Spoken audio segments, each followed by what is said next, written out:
Subscribe करें और bell दबाएं ताकि कोई खबर रह न जाए।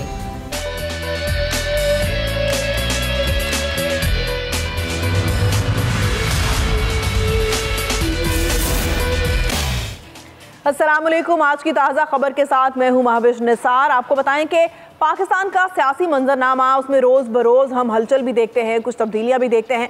मियां नवाज शरीफ की वापसी का दिन जैसे जैसे करीब आ रहा है, पाकिस्तान में सियासी पारा बढ़ता जा रहा है। नून लीग अपने कायद की आमद की तैयारियों में मसरूफ़ है और बाकी की जो सियासी जमातें वो बयानबाजियों में मसरूफ़ हैं। हालिया इंतखाबात में लेवल प्लेइंग फील्ड की जो इस्तिलाह है वो ज़बान ज़द-ए-आम हो चुकी है और हर सियासी जमात को हम यही टर्म यूज़ करते हुए देखते हैं। इलेक्शन में किसको लेवल प्लेइंग फील्ड मिलेगी, किसको नहीं मिलेगी, आजकल इसका बहुत चर्चा हो रहा है। साबिक वज़ीर-ए-आज़म नवाज शरीफ को वतन वापसी पर क्या मुश्किलात दरपेश हो सकती हैं और क्या उनके वतन वापसी की राह में हाल रुकावटें ख़त्म हो गई हैं, ये सवाल अभी तक अपनी जगह पर कायम है। दूसरी तरफ अगर हम बात करें जनूबी पंजाब, जो कि जहांगीर तरीन का हल्का भी है और उनका मस्कन भी है, वहाँ इस्तेहकाम पाकिस्तान पार्टी की क्या सूरत हाल है।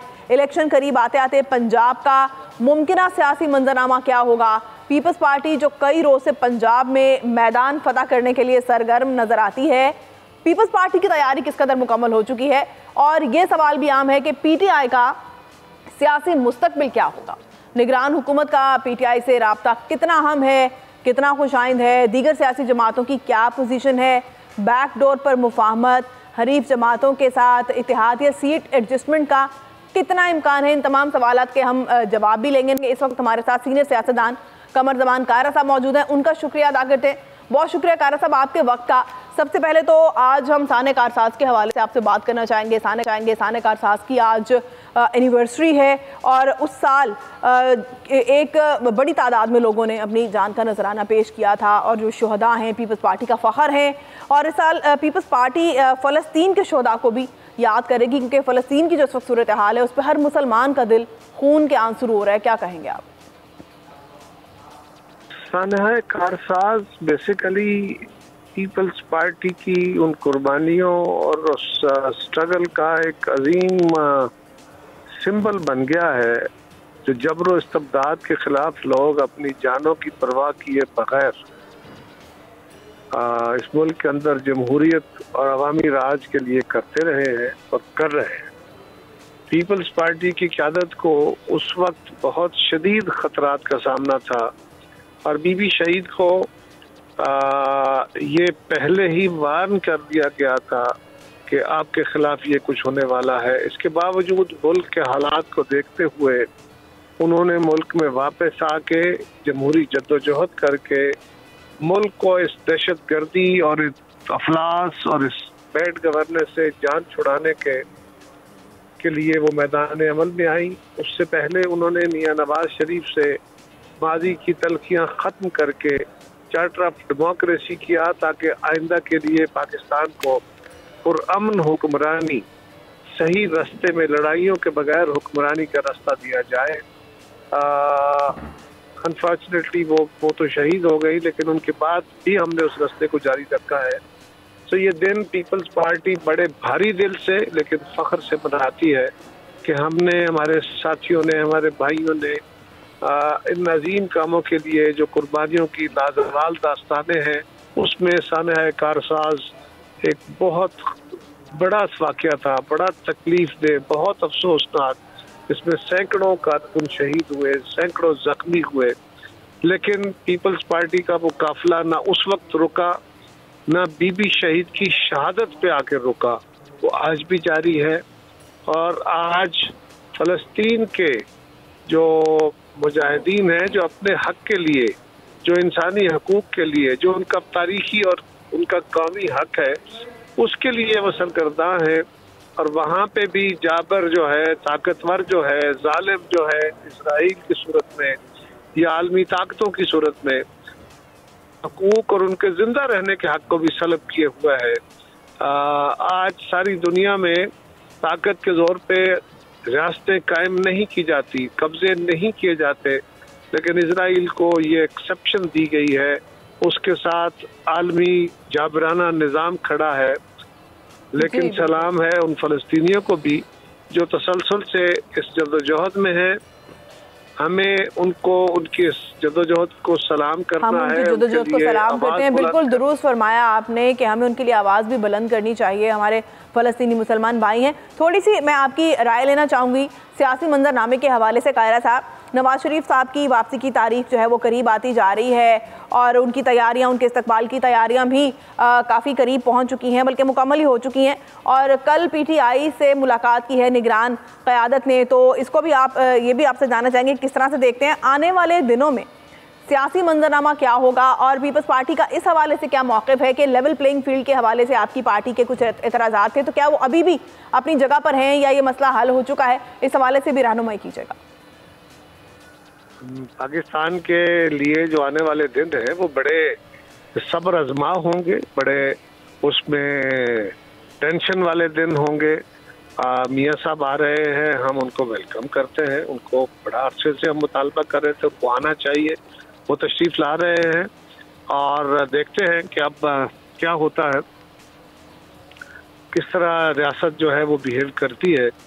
और उनको आना चाहिए, सियासी जमातों को इंडिपेंडेंटली अपना अपना काम करना चाहिए और फ्री एंड फेयर इलेक्शन होने चाहिए। अवाम की मर्जी से हाकमियत यहाँ पे कायम होनी चाहिए, वरना बाकी रास्ते हम इख्तियार कर चुके, देख चुके, वो नाकाम हो चुके हैं। वही बात है कि जो कामयाब कौमों का असलूब है वो इख्तियार करेंगे तो कामयाबी मिलेगी। जमहूरी असलूब में हमारा रास्ता जो अभी तक हम इख्तियार किए हुए हैं ये कामयाबी की दलील नहीं है। हाँ, जहाँ तक ये है कि फेयर लेवल प्लेइंग फील्ड जो है उसके लिए जनाब आसिफ अली जरदारी साहब को पार्टी ने इख्तियार दिया था कि वो जो हमारे तहफ़्फ़ुज़ात हैं वो डायलॉग के ज़रिए हल किए जाएं। तो आइंदा चंद रोज़ में हमारी पार्टी मीटिंग होगी जिसमें जनाब जरदारी साहब उस पर होने वाली पेशरफ्त से आगाह करेंगे। फिर हम उस पर पार्टी का कोई मौक़िफ़ दे सकेंगे कि हमारे तहफ़्फ़ुज़ात एड्रेस हुए हैं, नहीं हुए हैं, किसने नहीं किए हैं, और उसकी सारी सूरत हाल हम आपके सामने रखेंगे। बहुत शुक्रिया कमरुज़्ज़मान कायरा साहब, आपने अपनी का मौक़िफ़ दिया। दीगर मेहमान हमारे साथ होंगे, उनका तारुफ कराते चलूँ। इस्तेकाम पाकिस्तान पार्टी से हमें ज्वाइन किया है महमूद मौलवी साहब ने, उसामा गाजी तज्ज़ियाकार हमारे साथ मौजूद हैं और डॉक्टर हुमा बकाई हमें ज्वाइन करेंगी इंटरनेशनल अफेयर्स पर। उनसे हम उनकी टेक लेंगे और मैं बात करना चाहूँगी पाकिस्तानी सियासी मंजरनामे के हवाले से। महमूद मौलवी साहब आपसे आगाज़ करूँगी, क्या देख रहे हैं आप? मियाँ साहब भी वापस आ रहे हैं, 21 तारीख तकरीबन करीब है और उनका इस्तकबाल की जो तैयारियां हैं और फिर अदालतों से उनके लिए जो क्लीन चिट लेने के लिए होमवर्क किया जा रहा था वो भी हमारे सामने है। तो अगले चंद एक दिन में आप क्या देखते हैं, पाकिस्तानी सियासी मंजरनामे की क्या शक्ल होगी और ख़ासकर मियाँ साहब क्या इलेक्शन में हिस्सा ले पाएंगे? बिस्मिल्लाहिर्रहमानिर्रहीम। पहले तो मैं ये दुआ गो हूँ कि अल्लाह ताला से कि मियाँ साहब सेहतमंद रहें और वो जो है पाकिस्तान 21 तारीख को जो आ रहे हैं वो आ जाए। देखिए, जहाँ तक आप बात कर रही हैं कि उसके बाद क्या होगा, देखिए कानूनी नुक्ता नज़र के ऊपर तो कानूनदान मेरे ख्याल से इसके ऊपर दाद है, मगर जो इस वक्त नज़र आ रहा है कि मियाँ साहब को क्लीन चिट जो है अदालतें देंगी नहीं, क्योंकि अदालतें अपनी पोजीशन इतना ख़राब करना नहीं चाहेंगी कि जिस तरीके से वो गए उसके बाद उनके ऊपर जो है ऑलरेडी फर्द जुर्म नाफिज हो चुका है और उनको क्लीन चिट दे के और अगर वो इलेक्शन में फौरी तौर पर वो इलेक्शन में भी चले जाते हैं तो ये जो है फिर हम बात कानून की ना करें इस मुल्क में। उसकी वजह ये है कि फिर हम ये कह दें कि दो किस्म के कानून हैं, एक जो है साहिब हैसियत और साहिब ताकत के लिए और एक जो है आम आवाम के लिए। तो फिर तो मेरे ख्याल से बहुत अच्छी बात है। जहाँ तक आप सियासी मंजरनामा देखें, देखिए सियासी मंजरनामा इलेक्शंस जो हैं जो हम मतलब मेरे एक अपना ज़ाती अंदाज़ा है कि फरवरी में हो जाने चाहिए। उसकी वजह ये कि इलेक्शंस ज़रूरी हैं और बदकिस्मती से ये है कि देखिए हमारे यहाँ टर्नआउट्स बहुत कम होते हैं। जब टर्नआउट्स कम होते हैं तो 40 से 42% टर्नआउट होते हैं। तो हम जो है जब लोगों को कहते हैं कि जी मैंडेट लेके आए हैं, वो मैंडेट टेक्निकली अगर उस परसेंटेज से कम होता है तो वो हकीकी मैंडेट होता ही नहीं है। लेकिन आप मुझे बताएं 42% जो है टर्नआउट हो, उसमें से कोई 20% या 22% लेके अगर वो जीतता है तो आप ये देखें वो उसमें से अगर वो 30% भी लेकर जीतता है तो वो जो है कोई 10-11% हो जाता है जब आप उसकी रिवर्स वर्किंग करते हैं। और फिर जो हम बहुत सारे लोग बात करके देखें जी हमने इतनी बड़ी जलसा कर दिया तो अब तो पूरा पंजाब हमारा हो गया, तो आप जलसों का भी देखें, रेशो करके देखें। अगर सिर्फ लाहौर की आबादी आप क्या समझती हैं, 1.5 करोड़ से 2 करोड़ की, 1.5 करोड़ की तो आबादी पक्की है ना लाहौर की सिर्फ। अगर 1.5 करोड़ का 0.5% भी लें तो वो हो जाता है 75,000 लोग। अगर आधा % की जलसा करके, मैं कहूँ कि 75,000 का जलसा करके जो को 0.50% है ऑफ लाहौर पॉपुलेशन, तो आप ये कैसे तायुब कर सकते हैं कि जी वो तो हमने जो है फतह हासिल कर ली। ये बदकिस्मती हमारे यहाँ हर जगह है कि भाई देखें ना जलसा करना, देखिए जलसे बिल्कुल ज़रूरी है, जलसे होने चाहिए और होते रहेंगे, मगर ये कहना कि जी हमने ये कर, आप परसेंटेज वाइज ले जाए। लोग कहते हैं कराची में जी हमने 50,000 का जलसा कर दिया, मैंने कहा जी पॉइंट में क्या आता है, पॉइंट तो 10%, 0.10% भी नहीं आता है। सही। और फिर मैं कहूँगा कि हमें अगर इलेक्शन में जाना है, हम डेमोक्रेसी की सब लोग बातें करते हैं, हर पार्टी में पहले तो वो डेमोक्रेसी पार्टीज के अंदर होनी चाहिए ताकि लोगों को ये एहसास भी हम दिला सकें कि हम खुद प्रैक्टिस वही कर रहे हैं जो हम प्रीच कर रहे हैं। हम प्रैक्टिस अगर वो नहीं कर रहे और हम जाके प्रीच करते हैं तो वो बड़ी अजीब सी बात है। सही, हमारे साथ ही रहेगा महमूद मौलवी साहब।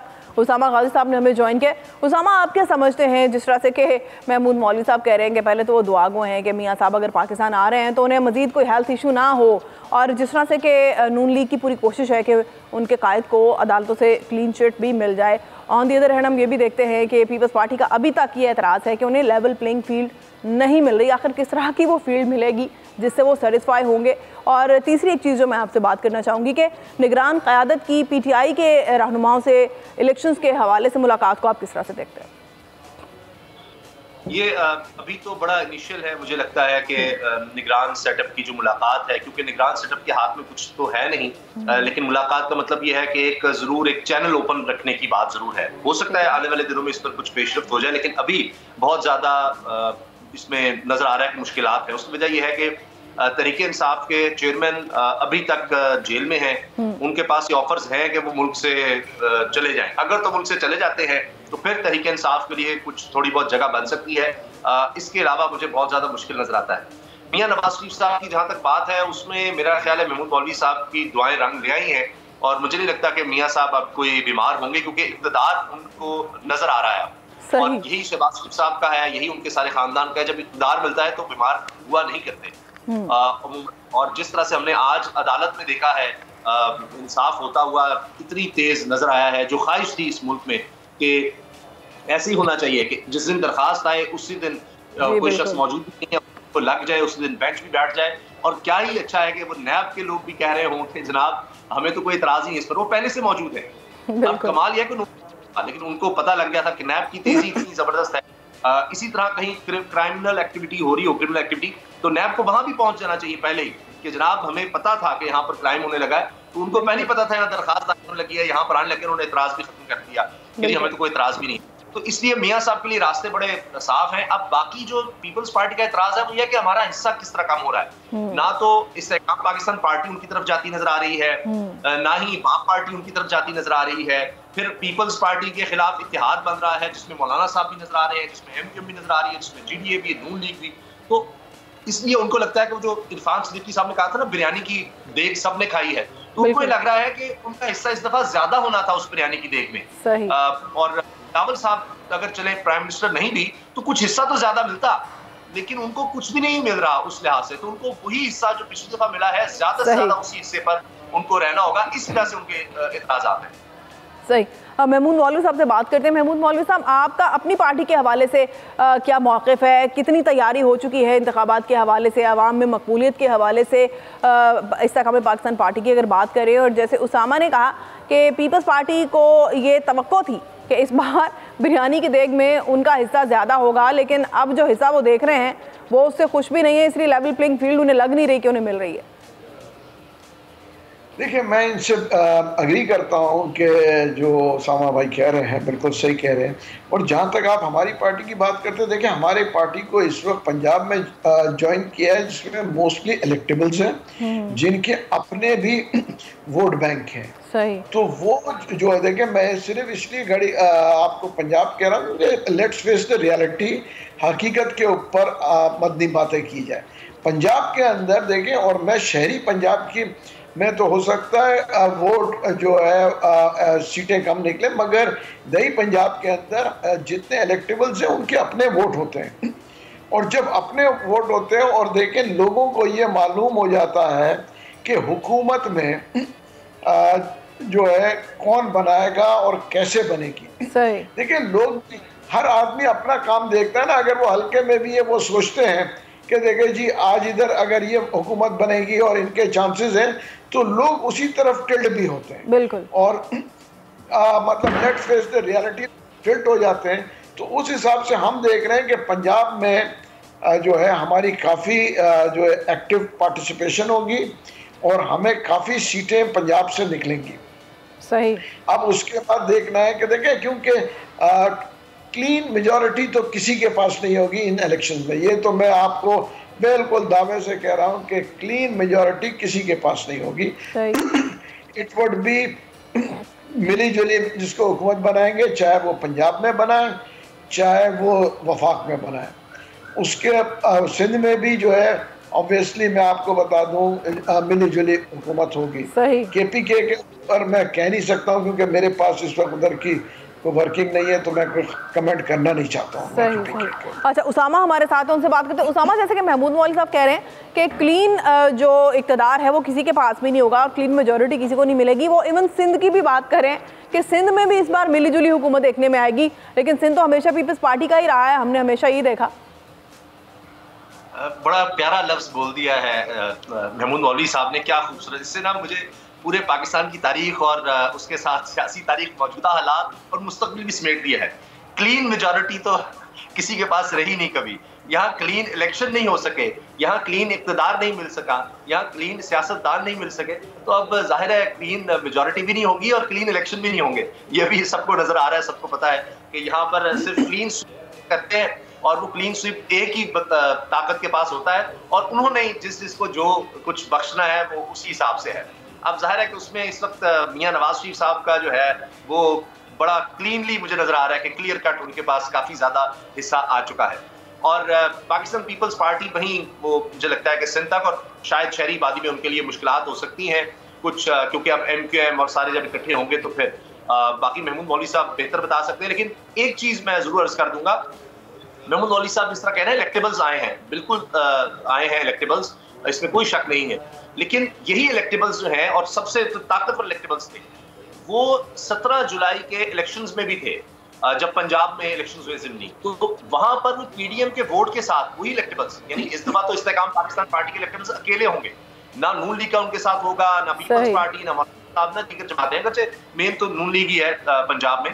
तो बहरहाल वो इलेक्टेबल्स जो अब शायद इस्तेकाम पाकिस्तान पार्टी में है, और अगर वो नून लीग से अलग लड़ते हैं, क्योंकि नून लीग ये वाज़ेह तौर पर कह चुके हैं कि नहीं हमने किसी को जनाब नहीं, जो हमारे लॉयल थे सिर्फ वही होंगे, बाकी सब फारिग हैं। तो अब जाहिर ये लग रहा है मज़ाहिर कि फिलहाल तो इनको अलग ही होगा, कोई सीट एडजस्टमेंट होती नजर नहीं आ रही। बाद में जाहिर है कि सबने इकट्ठे ही जाना है, क्योंकि वही जो क्लीन मेजॉरिटी नहीं मिलनी तो उसमें सारों ने इकट्ठे होना है। वो जो मैंने आपको बिरयानी की देख का कहा था, वो जो इस दफा पकी थी तकरीबन उसी तरह की पक रही है, तैयार हो रही है, उसी तरह का हिस्सा पीएम की आपने हुकूमत देखी है उसका है।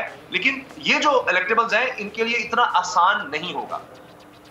बहुत शुक्रिया उसामा गाजी और महमूद हमारे साथ है। कुछ मजीद अहम इशूज पर बात करेंगे इस ब्रेक के बाद, हमारे साथ रहिए।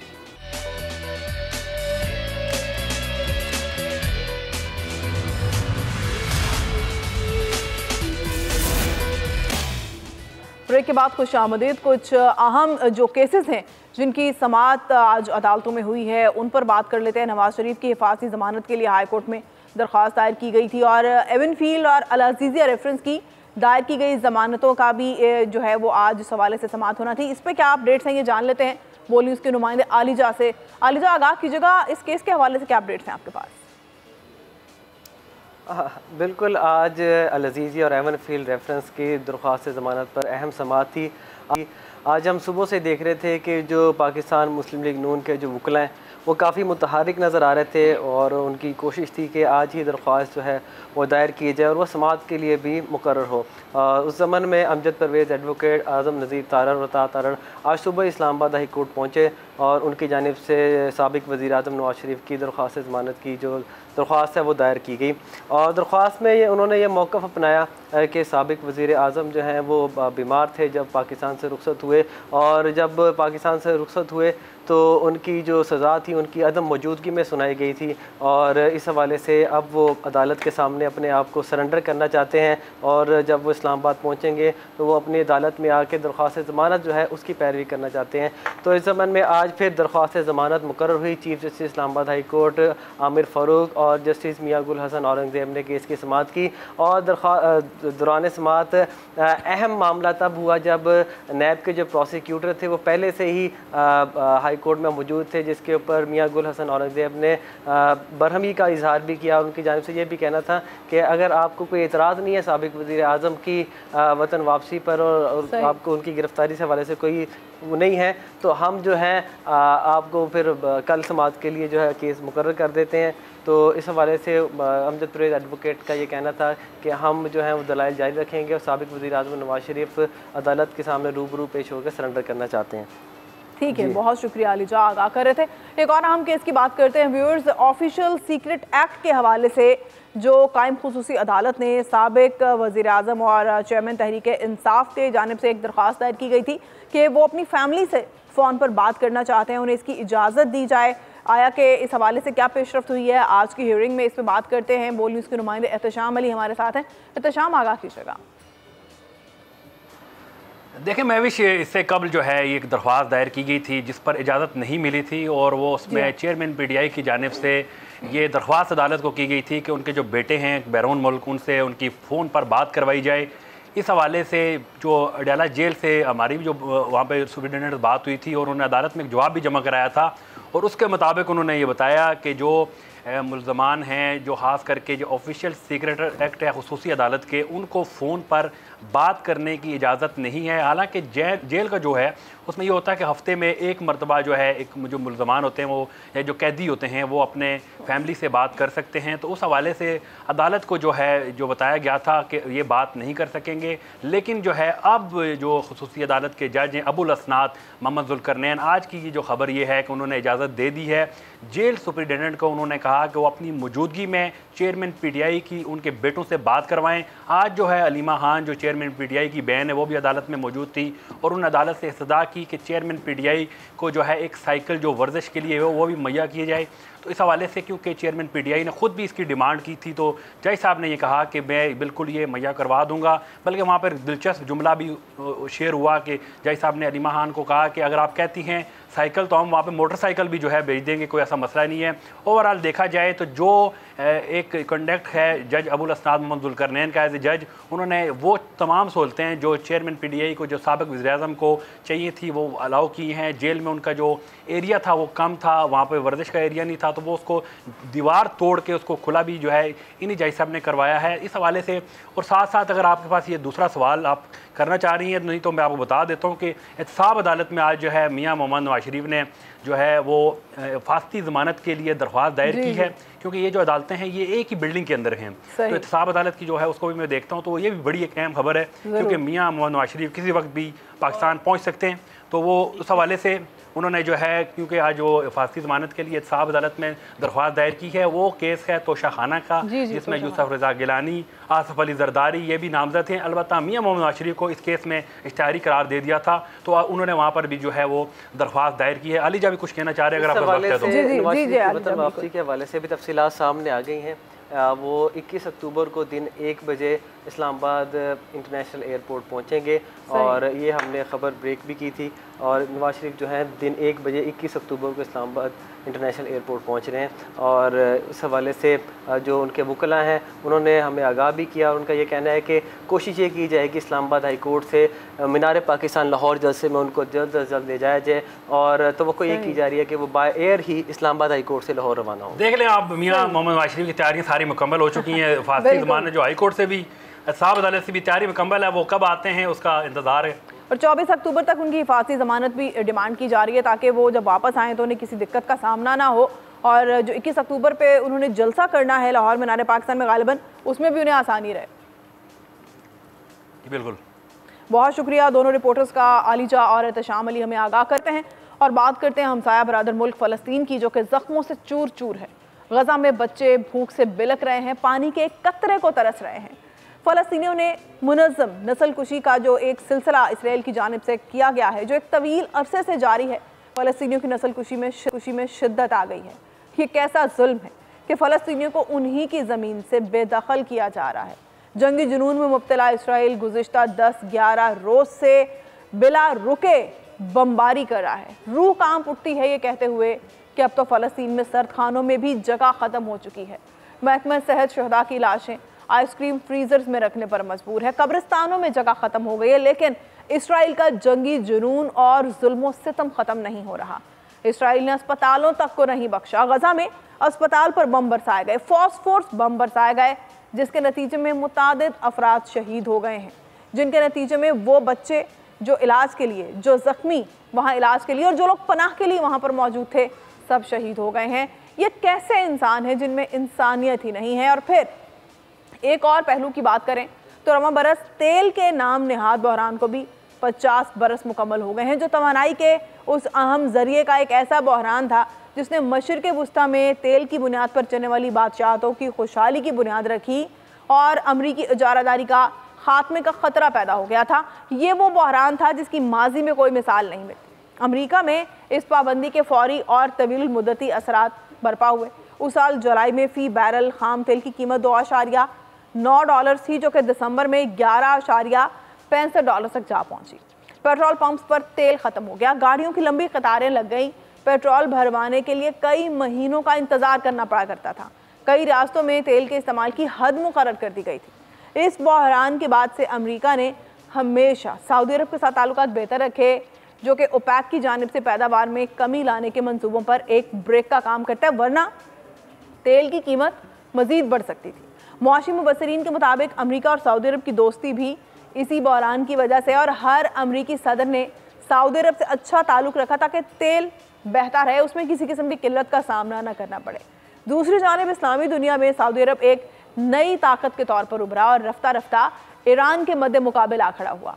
50 साल बाद आज सऊदी तेल कंपनी अरामको दुनिया में एप्पल के बाद दूसरी सबसे ज़्यादा मालियत वाली कंपनी है, जिसका सालाना मुनाफा 2023 में $161 अरब था। तमाम पहलुओं पर बात करने के लिए हमारे साथ हुमा बकाई साहिबा मौजूद हैं, जिन्हें के इंटरनेशनल अफेयर्स पर बहुत ग्रिप हासिल है, महारत हासिल है। बहुत शुक्रिया हुमा बकाई साहिबा आपका। क्या समझती हैं आप? आपसे मैं ये सवाल करना चाहूँगी कि क्या मशरिक़ वुस्ता की जंग का दायरा कार मज़ीद बढ़ सकता है? क्या अमेरिका को मुस्तकबिल में फिर 50 साल पहले होने वाला मुआशी नुकसान उठाना पड़ सकता है? मुझे ये तो नहीं पता कि 50 साल वाला माशी नुकसान वो उठा सकता है या Muslim countries will come together to use oil as a weapon. मेरा ख्याल है आप उसकी तरफ इशारा कर रहे हैं ना? जी बिल्कुल। उसका तो मुझे नहीं पता, लेकिन मुझे ये ज़रूर पता है कि अगर कोई चीज़ इस वक्त वॉर फुटिंग पे ना की गई तो इस जंग का दायरा का फैलना यकीनी है। मेरा ख्याल है कि ऑलरेडी ये शुरुआत हो गई है और हिज़्बुल्लाह ज़रूर इसको ज्वाइन करेगी। हुमा साहिबा आप बता रही थी कि ये तो अब मैं नहीं कह सकती कि 50 साल पहले वाला बहरान उन्हें फेस करना पड़ेगा या नहीं, लेकिन अगर तमाम इस्लामिक कंट्रीज इकट्ठे होते हैं तो इस वक्त जो एक वहशत बर्बरियत जारी है फ़लस्तीन में, उसे शायद रोकने में मदद मिल सके।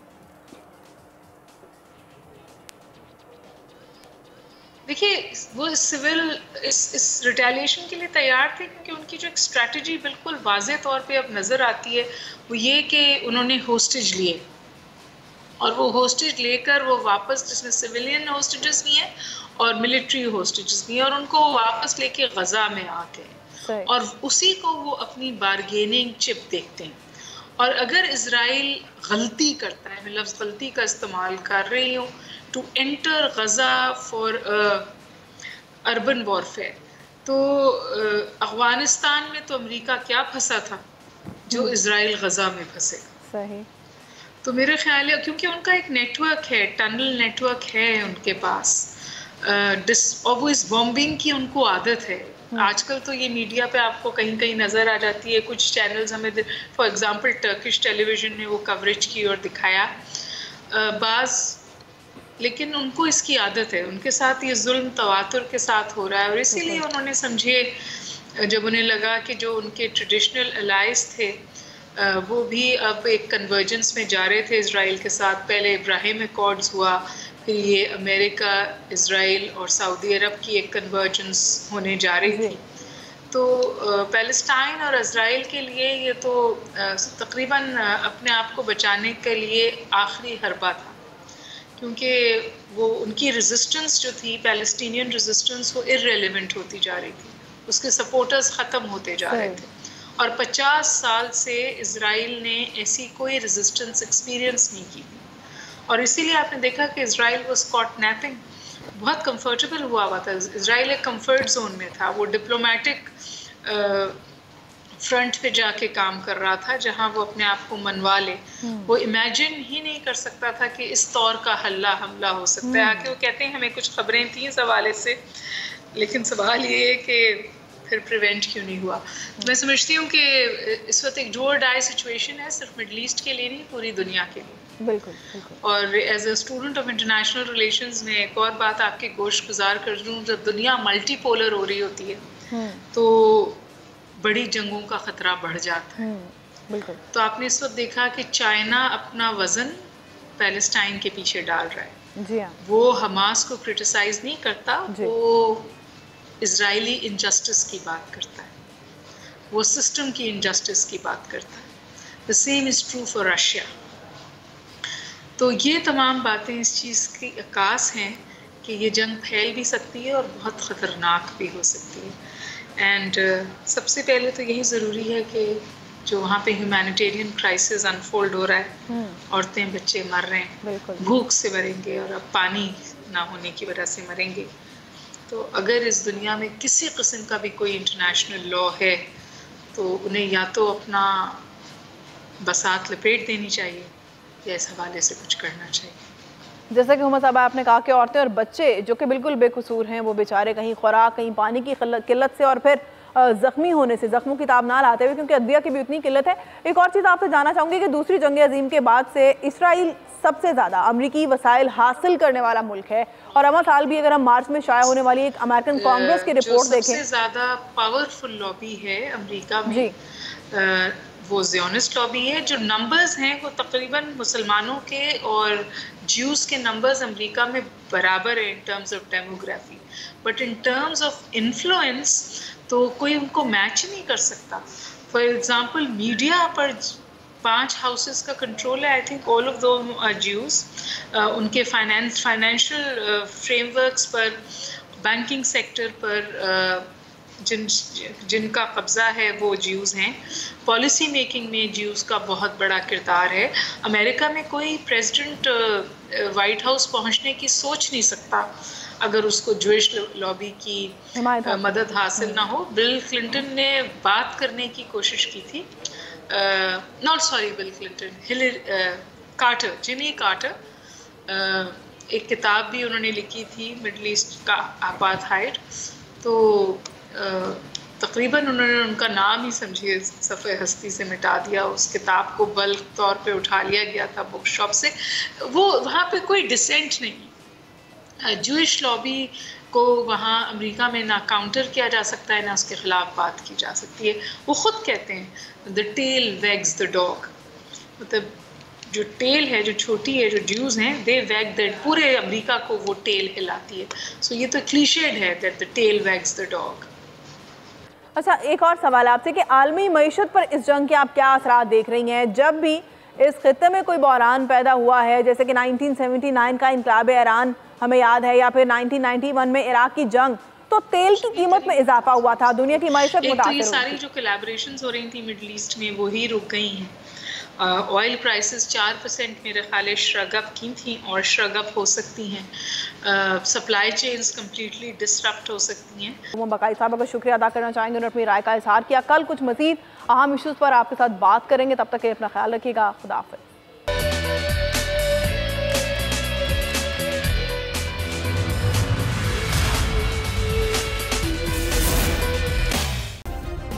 सब्सक्राइब करें और बेल दबाएं ताकि कोई खबर रह न जाए।